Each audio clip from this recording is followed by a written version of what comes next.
Well, Sandra, lovely to catch up with you, and congratulations on doing such an amazing work. I imagine you haven't had much sleep in the last few days. What is the latest in your area of Te Rāwhiti, Gisborne? We are slowly rolling over into that recovery space. Obviously, all of last week was just making sure that everybody was safe and well.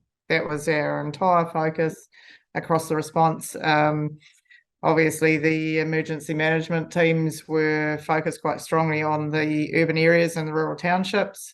So I've had the most phenomenal team of volunteers, not a big team, but just real horsepower in a room, working up all of the rural areas. Everywhere we knew that a road was out, everywhere we knew that there was a bridge out, who lives behind that? And that's pretty much what they've done all this way through. And I'm just stunned at what they've achieved. It's been incredible. How have you been able to get in touch with these people with the phones down, etc., internet off, obviously power off? It's been crazy. It's we had to go right back to pen and paper, and honestly, Mark, we had to go right back to the people who drive those roads all of the time, saying, we know that this farmer and his family live on this driveway. We then collated that information through roading networks. We fed that in through the operations and logistics teams of the emergency management, and then we got choppers in the air. So it was as simple as getting that information to the airport effectively through the channels that it needs to go through, getting a chopper in the air and contacting physically with those people. Had you had any sort of meetings or any sort of preparation for this, or was this something that you really had to do on the wing? From a rural perspective, I mean, regionally, yes, we had lots of forecasting. We knew Gabrielle was coming, and we knew she was a stroppy whatever, and she was going to give us a bit of a hiding.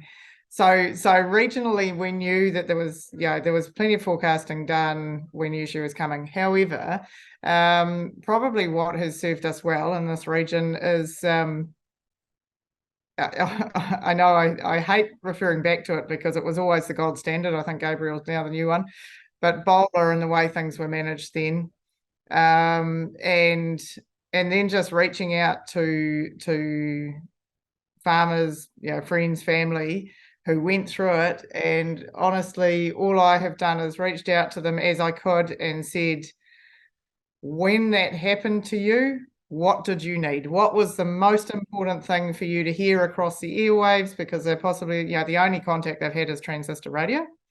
So, and in actual fact, I was operating completely blind almost for 2 or 3 days until we got our Starlinks up and able to use here at the council.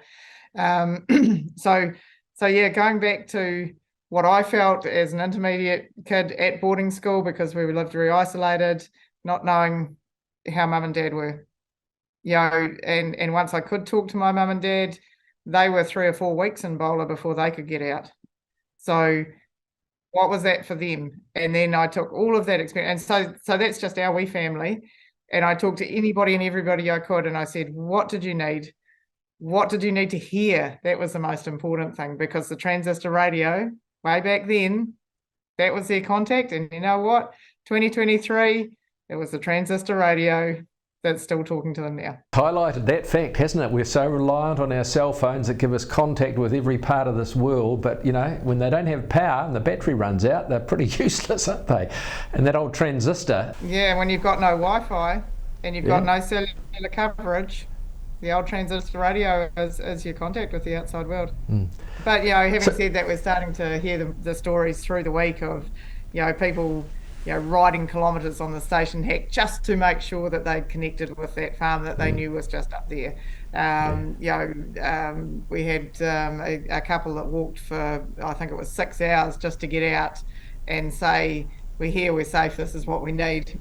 And so, you're going to hear more and more of these stories.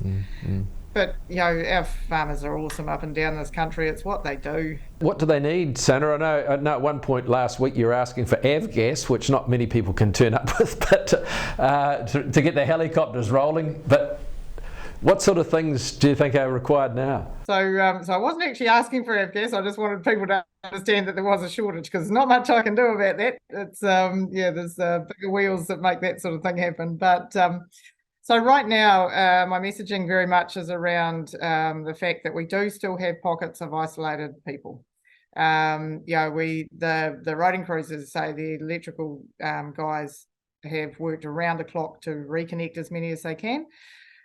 But reconnection on the council roads doesn't necessarily mean that you can get off the council road, across the washed out bridge and over to the house on the other side, or through the slips or whatever it is on the farm, that you can't actually get to the house. So we've still got people in that position where they don't have road access or any access.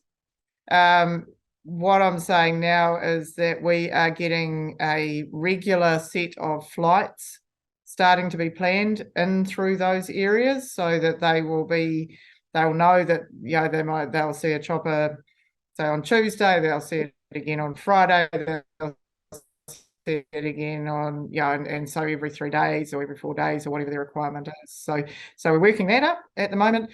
And then the most important thing otherwise is the fact that right now people are coming down off that peak. You've hit the spike, you've hit the adrenalines, the cortisols, you've gone through that, that dreadful paralysis, the grieving for what you see, the damage around you.